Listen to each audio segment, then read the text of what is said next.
मैं ज़्यादातर धार्मिक मुद्दों पे बोलना नहीं चाहता हूँ, क्योंकि अभी बहुत ज़्यादा मैं उस विषय में पढ़ा लिखा नहीं हूँ। फिर भी कुछ जानता हूँ, जो मैं देखा हूँ उस पे बोलना मेरा फ़र्ज़ है। 2014 में मैं बनारस आया था पहली बार। तो मैंने जाके काशी विश्वनाथ भगवान के दर्शन किए थे। मैं गलियों से होता हुआ गया था। मैं मंदिर में गया, मैं बैठा था, मैंने देखा छोटे छोटे शिवलिंग, सैकड़ों छोटे छोटे शिवलिंग वहाँ पड़े थे। मैंने मस्जिद की दीवार भी देखी, जो चीख चीख के कहता है कि ये मंदिर ही है, इसमें कोई दो राय नहीं है। जो भी व्यक्ति देखे, अगर अंधा भी जाए, वो हाथ से अगर टच करेगा तो वो जान जाएगा कि ये मंदिर की दीवारें हैं, इसमें कोई दो राय नहीं। मुझे वहाँ पे, अगर मेरे मुस्लिम भाई इबादत करते हैं, ये अच्छी बात है। भगवान की जगह पे उन्हीं की इबादत होनी चाहिए, जिससे सद्भावना और भाईचारा बना रहे। लेकिन कर्तव्य उनका भी बनता है कि अगर अल्लाह को भी वो मानते हैं, तो आखिर दीवारों को ही देख के वो इबादत करते हैं। तो उस दीवारों में भगवान छुपे हैं, भगवान शंकर जी छुपे हैं, तमाम देवी देवता छुपे हैं। आपको अगर पूजना ही है तो डायरेक्ट शंकर भगवान को पूज लीजिए। तो यही विनती कर सकता हूँ, बाकी तो सुप्रीम कोर्ट देखेगा कि आप लोगों को ये पहल करनी चाहिए कि झगड़ा ख़त्म करने की कोशिश करनी चाहिए। नहीं तो ये सदियों तक नेता आपके बच्चों को आपस में लड़ाते रहेंगे। ये हम लोगों की जिम्मेदारी बनती है कि आने वाली पीढ़ियाँ, पृथ्वी पे अभी और बहुत कुछ काम है, प्रकृति बचाने का है, फिर टेक्नोलॉजी के रूप में सक्षम बढ़ने का है। तो नेता आने वाली पीढ़ियों को मुहरा बनाते रहेंगे, और सामाजिक जो बुराइयां हैं वो इन सब में कहीं न कहीं छिप जाएंगी और आने वाली पीढ़ियों को नुकसान होगा। तो और वो भी मुझे कष्ट देता है जब मैं मस्जिद की दीवारों पे भगवान को देखता हूँ, और उसके लिए साक्ष्य मौजूद है, उसके लिए लड़ाइयाँ होती हैं। मथुरा और अयोध्या तो मैं गया नहीं हूँ। यही पीड़ा मुझे तब हुई जब मैं 16 में, मैं यहाँ से 2 साल रुका बनारस, 2016 में मैं चला गया। तो मैंने अंतिम दर्शन उसी समय किए थे भगवान। और फिर मैं 3 साल बाद फिर कहीं से ग्रेजुएशन करके यहाँ पे आया बनारस में। शायद मेरा मन नहीं लग रहा था कहीं और, मुझे बनारस आना ही था। वहाँ पे फिर मैं देखा पूरा चीज़ें बदल गई। मैं मंदिर में गया, मेरा मन एकदम उदास था, और उसका कारण ये था कि जो मैं पुराना मंदिर था, नया मंदिर देख के ये नहीं हो रहा था कि छोटे शिवलिंग कहीं बिखरे पड़े थे, कोई इधर पड़ा था, कोई उधर पड़ा था। आप 80 घाट आज भी जाएंगे तो पीपल के पेड़ के पास कुछ पड़े हैं।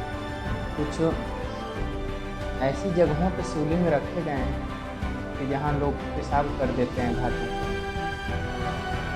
ये वही सब शिवलिंग हैं जिनको मोदी जी ने तोड़वाया, और तोड़वाने के बाद वो भी हजारों साल से पूजे जाते हैं। उसका कष्ट मुझे भी होता है। मैं अब थोड़ा सा कम जाता हूँ मंदिर में, क्योंकि जाना चाहिए, भोले बाबा बुलाते हैं तो मैं जाता ही।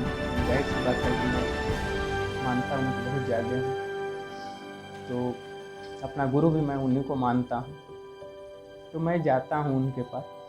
लेकिन वो जो शिवलिंग थे, मुझे उसे कितना अच्छा लगता था, लेकिन इसका बहुत बड़ा मिस्टेक हुआ। मोदी जी ने तोड़वा के उसको अच्छा नहीं किया। लेकिन खैर, अब तो उस जगहों पे काफ़ी अच्छे अच्छे चबूतरे बन गए हैं, बाहर मिठाई की दुकानें बन गई हैं, आप होटल बन गए हैं, आप जाइए लग्जरी तरीके से रहिए। वो चीज़ें अब नहीं रही बनारस में, जो मैंने 2014 में देखी थी। मैं मोदी जी के आने से पहले 2014 से आया हूँ, और फिर काम के तलाश में आदमी को जाना पड़ता है इधर उधर। लेकिन मैं यही चाहूँगा कि ये डिस्प्यूट्स ख़त्म होने चाहिए, दोनों भाइयों को बैठ के अथी करना चाहिए। दोनों तरफ उदंड हैं और दोनों तरफ समझदार हैं लोग। तो समझदारों को ही समाज की चिंता होती है, उदंड लोगों को समाज की कभी चिंता नहीं रही है, वो अपनी रोटियां सेकते रहे हैं। तो मैं यही कहूँगा मुसलमान भाइयों से कि देखें, विचार करें, जितना जल्दी हो सके विचार करें। ये बहुत अच्छी पहल रहेगी आपके तरफ से। आखिर दीवालों पे आप भी देखते हैं, आपके भी बच्चे देखेंगे तो पूछते ही होंगे कि आखिर है क्या ये। आपके मन में है, जो हमारे मन में रहता है, हम कितना भी छुपा दें वो चेहरे पे आ ही जाता है। तो ये ज़रूरी है कि सब कोई बैठ के इस चीज़ को हल कर ले, नहीं तो बाकी सब आप लोग देखते ही हैं कि देश में नेताओं ने क्या क्या किया, किस तरह से भगवान के नाम पे अगर किसी के ऊपर गोलियां चलें, कार सेवकों के ऊपर गोलियां चलें, चाहे संविधान बचाने के लिए चलें, चाहे कुछ उदंड लोगों के को विफल करने के लिए चलें, लॉ एंड ऑर्डर के लिए, तो इसके कई तरह के पहलू हैं, हो सकते हैं। तो उसमें आने वाली पीढ़ियों का बस नुकसान होता है। इतना जानिए कि मैं यही चाहता हूँ कि देश में सब कुछ अच्छा रहे, सौहार्द बना रहे, हमारा देश तरक्की करे, हम लोग मिल के आगे बढ़ें। कभी ये ना हो कि किसी ने ये नहीं किया। तो आने वाला समय तो अब इन सब चीज़ों का नहीं है, सबको साथ मिल के चलने की ज़रूरत है। हम सभी आगे मिल के चलना चाहते हैं, लेकिन कभी भी एक हाथ से ताली नहीं बजती, दोनों हाथ को मिलाना पड़ेगा, तभी मजबूत मुट्ठी बनेगी। मेरा मानना ये है। तो सबको कोशिश करना चाहिए और बच्चों को भौतिक शिक्षा देनी चाहिए।